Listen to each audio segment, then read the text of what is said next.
Hello students, कैसे हैं आप सब? Students of CBSE board class 10th and class 12th। बच्चों, आज हम बात करने वाले हैं मेजर 5 टिप्स की, जिसके हेल्प से आप एग्जाम में अच्छा लिख सको और फुल मार्क्स स्कोर कर सको। तो 5 टिप जो कि टॉपर्स यूज करते आए हैं, very good strategies. First one is carefully understand the question paper. बच्चे, आप जाओगे क्वेश्चन पेपर, फटाफट कुछ बच्चे क्या करते हैं, धड़ धड़ लिखना शुरू कर देते हैं। धड़ धड़ लिखने में क्या होता है कि पूछा जा रहा है आम, हमने लिख दिया इमली। ठीक है, कभी कभी मान लो कि क्वेश्चन ऐसा है कि सपोज कि कोई क्वेश्चन है, सपोज एमसीक्यू है, ठीक है। मान लो A is to B, right, C is to D. ठीक है, मतलब ए का बी के साथ जो रिलेशन है वो सी का डी के साथ है, तो ये यूजुअली हम समझते हैं। अब इसमें अगर नॉट डाल दे, मतलब कि सी डी के साथ नहीं मैच कर रहा हो, तो हम ये नॉट को स्किप कर देते हैं, हम वो देखते ही नहीं है।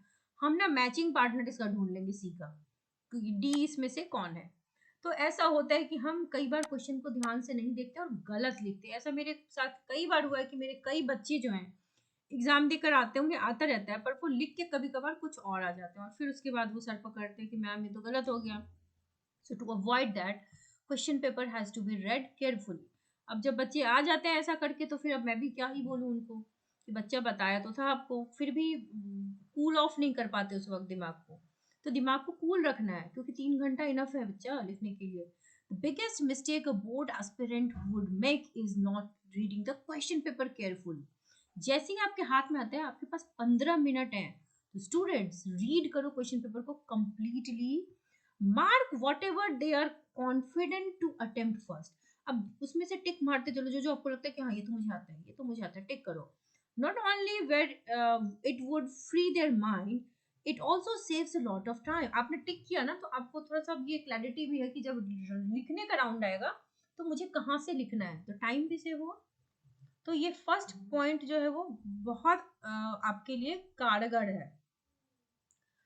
अब आते हैं नेक्स्ट पॉइंट पे, right direct to the point answer. To the point लिखना बहुत जरूरी होता है। अब पूछ रहे हैं मुझसे मैं लिख दूंगी इमली, तो अटेम्प्ट के नंबर है, इसका ये मतलब नहीं कि मैं आम का इमली लिखूंगी तो मेरे को नंबर मिलेगा, नहीं, कुछ ना कुछ मिलेगा, लेकिन प्रिसाइज। कई बच्चे क्या होता है ना, डायरेक्ट नहीं लिखते। देखो, आपको ना साइंस वगैरह में कीवर्ड्स यूज करने पड़ते हैं, ठीक है। जैसे रिफ्रैक्शन है, रिफ्लेक्शन है, तो you have to use the term. Dispersion है, डेविएशन है, you have to use the term. Chemical bonding है, कोवेलेंट बॉन्ड है, वॉटेवर जो भी कीवर्ड्स है आपको लिखना है, और टू द पॉइंट हिट करोगे तो नंबर फुल मिलेंगे, ठीक है।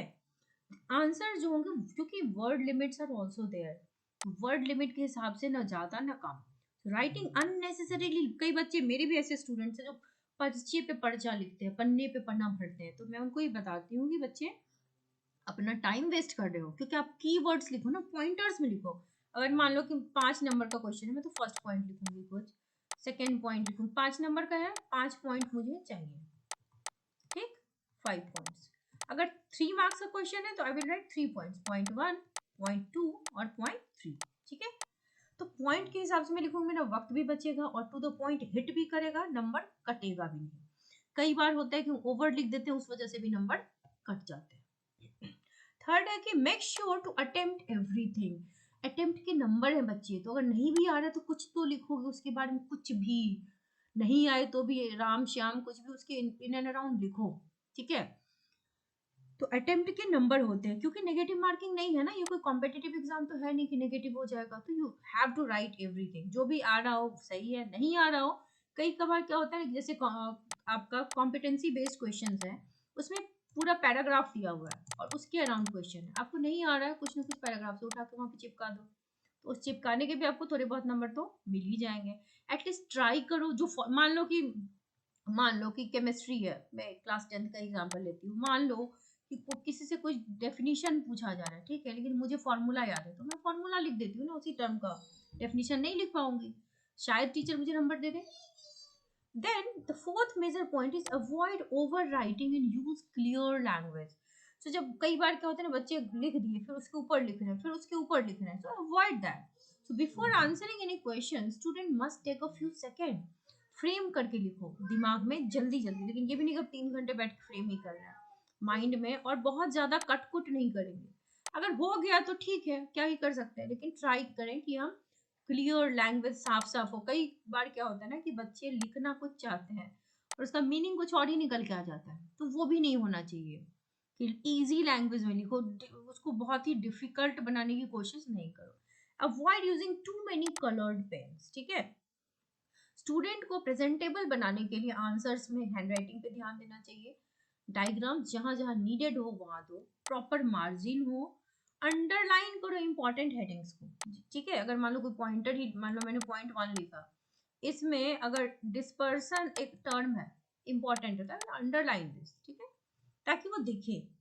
और बहुत ज्यादा कलरफुल चीजें भी नहीं करेंगे, राइट। सो आप क्लियर लैंग्वेज में लिखो, सुंदर हो, देखने में अच्छा हो, साफ सुथरा हो, और ओवर राइटिंग को अवॉइड करें। Last and the major point is don't forget to revise. आपने जो कुछ भी लिख रखा है ना, उसे रिवीजन भी दो। कई बार हम कुछ भी लिख जाते हैं, ऐसा होता है कि आंसर शीट में हमें लिखना कुछ, तो हमने कैलकुलेशन एरर ही कर दिया, कुछ भी गलत कर दिया। So the student must give 15 में, कम से कम 15 मिनट आप अपने पर्चे को रिवीजन में दो। इससे ज्यादा दे सकते हो तो वो भी दो, लेकिन रीचेकिंग शुड बी देयर, क्योंकि स्पेलिंग एरर हम करते हैं, ग्रामेटिकल एरर हम करते हैं। Student must tally the question. कई बार क्या होता है ना, क्वेश्चन नंबर 1 का आंसर मैंने क्वेश्चन नंबर 2 लिख के लिख दिया, तो यहाँ पर how will teacher give you marks, नहीं दे सकता ना। तो इसीलिए ये नंबरिंग भी मैच करनी बड़ी जरूरी होती है। डिफरेंट स्टूडेंट्स डिफरेंट तरह के एरर करते हैं, ठीक है। मैं तो हर दिन बच्चों के क्वेश्चन पेपर चेक करती हूँ, आंसर शीट चेक करती हूँ, तो बच्चे डिफरेंट काइंड ऑफ मिस्टेक्स करते रहते हैं। कई बार वो नंबरिंग में एरर कर देते हैं, कई बार आंसर गलत लिख देते हैं क्योंकि वो क्वेश्चन गलत रीड कर देता है। तो ये सारी सिली मिस्टेक्स आपको नहीं करनी है। आई होप आपको समझ में आ गया हो कि what are the 5 major tips जो कि आप यूज करके अगर एग्जाम दोगे तो you will 100% get full marks, right. I hope अब बच्चों को सारी चीजें क्लियर हो गई होंगी और हर टॉपर ये स्ट्रेटेजी का इस्तेमाल करता है। आई होप आप भी करोगे तो आप भी टॉपर जरूर बनोगे, और चैनल को सब्सक्राइब भी करो अभी तक अगर नहीं किया है तो, ताकि आप अपडेटेड रहो। All the very best to all students.